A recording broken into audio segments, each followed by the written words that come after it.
We're going to fight hard. I said here in Texas, and then I said last Friday, you know, anytime you're attacked personally by the President of the United States by name, as Josh Earnest did in the White House last week, you know you've struck a nerve. He said this is what happens when states elect right-wing radio talk show hosts to be lieutenant governor.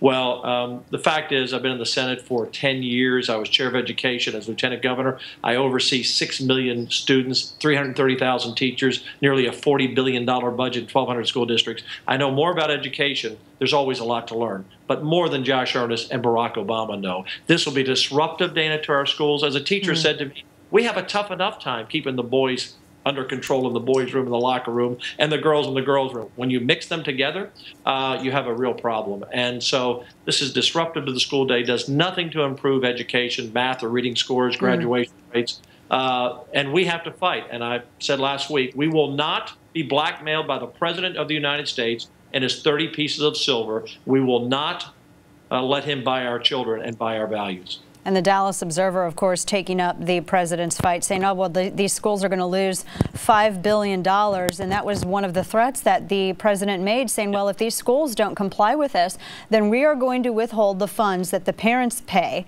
into the schools. This is their money. We're going to withhold their money for schools unless they go along with forced acceptance. That is, as you just said, that is blackmail. I can't believe they can withhold those funds. Well, I think legally they cannot. The Supreme Court has ruled on other issues where if an agency offers a guideline and a state doesn't follow it, they can't withhold funds. We'll see about this fight. But here's what I don't think the president even understood. I actually think he rushed this out late Wednesday night after we stood up against Fort Worth. I think he responded quickly because what he says is we're going to withhold funds. Well, guess what, Dana? Of the $5 billion we get in Texas each year, which is a small part, I mean, it's significant money, but a small part of the overall budget. But that $5 billion, half of it, Dana, goes for free lunch and free breakfast programs to the more than 50% of economically disadvantaged students. So if Barack Obama follows up on this threat, he will be taking the food off the plate at lunch and at breakfast of the poorest of the poor who need it. So let him do this. Look, this is a big bluff. First of all, we have a few weeks left in the school year around the country. They would not begin to punish school districts until next fall. He's out. He's a short timer. He's out of.